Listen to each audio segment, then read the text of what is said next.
Alright, do I stand a chance? In my stock 911 Turbo. Autolog alert. Every time I launch the game, it just autolog alert, autolog alert. Ladies and gentlemen, welcome back to the channel. Hope you're all having a fantastic day as always. Today we are on Need for Speed Most Wanted 2012, which just happens to be Criterion's last fully made Need for Speed game. Now, before people start typing in the comments about Need for Speed Rivals, 2012 was Criterion's last fully fledged Need for Speed game. And this game is just so, I guess you could say, unique on so many levels compared to other Need for Speed games, and the story behind it is just insane. But before we begin, if you like the video, be sure to subscribe and hit the like. The algorithm loves that, and I'm doing weekly Need for Speed content and Assetto Corsa and all that type of stuff. We're going to be covering Need for Speed 2022 a lot on the channel. This game just does so many things differently than most racing games and Need for Speed games. For example, I want to change the color, get this ugly ass orange off my Gallardo. Now it's a nice black. And then also switching cars. You literally just find it on the street and steal it. That's that's literally how you get new cars in this game. And this game was originally being built to be the spiritual successor to Most Wanted 2005. Unfortunately, that's not how things panned out with this game, and unfortunately, they had to revert to, I guess you could say, their B idea for this game. They're kind of like their contingency plan for this game. There's no visual customization aside from changing your paint, which you do by driving through shops. So we got a Porsche 911 here.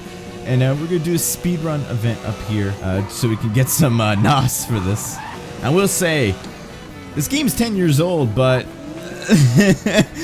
how does it look better in the daytime than Need for Speed Heat and Payback? I mean, come on. For 2012, this game looks great. Alright, let's rock and roll. Wait, Most Wanted 2! That is not the event I wanted to start. Alright, do I stand a chance? In my stock 911 Turbo, do I stand a chance against Most Wanted 2? We're just gonna roll with it. This is not the race I wanted to start though. We got heat level 6 cops on us. I will say, one thing I love about the Most Wanted events, he just ran over that spike strip. One thing I love about the Most Wanted races is they're kind of like high heat events from Need for Speed Heat. I prefer them over the Most Wanted events, I guess you could say, from the OG Most Wanted game, in the sense that, like, there's cops coming after you, you know, it's like a grudge fest. I don't like that. I don't like the crashing physics in this game. Get the fuck out of here. But, like, there's a lot of action going on, which I really enjoy. I will say, the events in this game are not that long. This is only like a 3-mile race. But there's a lot of action. They're action-packed. I would say the cop chases, once you get into the higher heat levels, are pretty fun. Obviously, the cops at heat level 1, 2, and even 3 are really dumb. Like, really dumb. Like, they're insanely easy to beat. Nah, fuck. He's definitely got me beaten on these, on the highways here. And it looks like we're just continuing on the highways. The odds are just not stacked in my favor unless he hits another spike strip. Oh. Oh, fuck. I tried to crash into him. Whoa, no. Did I go the wrong way? Do I still got this? Well, checkpoint's down here, so. Whoa, whoa. What is that rubber banding? Did you just see that on the map? Ooh.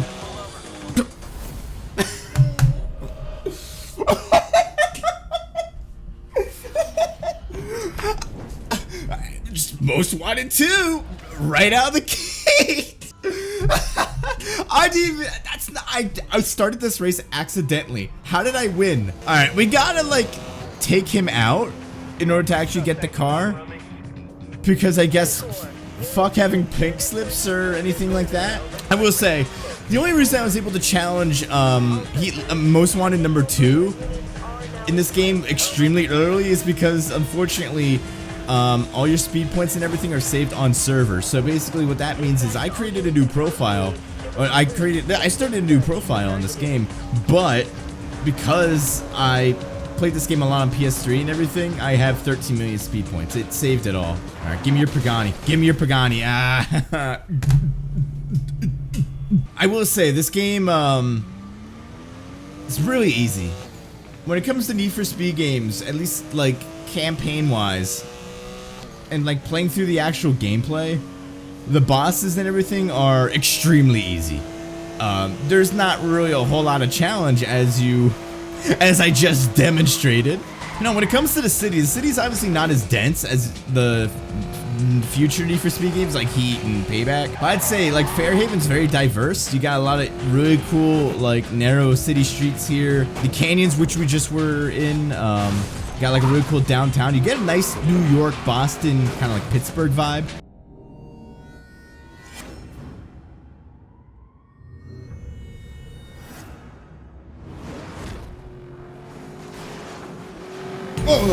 Oh, I just had a weird dream where I had night vision on and I was flying upside down. Ooh. I would say physics-wise, they're a lot more stable, I guess you could say, than the recent Need for Speed games like Heat, Payback in 2015, especially 2015. There's no comparison. The cars, like you've probably seen before, they can't take a whole lot of damage unless you have a reinforced chassis on, and you do get a lot of crash cams. I'm hoping that the recent leak with Need for Speed 2022, where they have crash cams similar to Most Wanted in 2012, I'm hoping that's capped, because I was not a big fan of the crash physics or like the crash cams in Most Wanted in 2012. Now, generally, coming back and playing this game, I play a lot of Need for Speed Hot Pursuit 2010. Like, that's one of my go-to Need for Speed games. But like, I haven't played Most Wanted 2012 in a hot minute, and having played this game again, I can definitely say that the game is not what everybody wanted. But like at the same time, it's still a very solid game for a game that was rushed out the door and are on their literal like plan B when it comes to making the game. The game is still great. It's still a great game. Now, obviously, would I want a game like this again? No, not at all. Crash cams like that, okay? Like, I don't want to see that return. But fun cop chases, like, look at that. They had Rhino units in this game. SWAT fans, they got the spike strips. Like, the cop chases in this game are a whole lot of fun once you get into the higher heat levels. And for what this game is, it's a great game. It's a very fun game. But like, next Need for Speed game needs to bang, like visually, graphically, and playing this game leads me to believe that Criterion are definitely up for the job. I will say that. And I will say, the city, oh my god. Leave me alone, please! Alright, we gotta find a better place to cool down. And also, I forgot the button to turn off your engine. I completely forgot. But yeah, you can literally create your own hiding spots. Yeah, you just turn off your engine and your cooldown goes down like instantly, like that. So I just kind of created my own hiding spot in the middle of this intersection here. But yeah, that's pretty much it for Need for Speed Most Wanted 2012. Like I said, I'm really enjoying it, playing it again, and I definitely feel that Criterion are the people for the job with Need for Speed 2022. But that's it for me tonight. Thank you all for hanging out with me. Need for Speed stuff. I'm uploading every Friday on the channel. Racing game stuff, Need for Speed stuff. Be sure to check that out. If you like this video, be sure to subscribe and hit the like button. That's it for me tonight. Thank you all for hanging out with me. I will see you all later. Have a good night, everyone.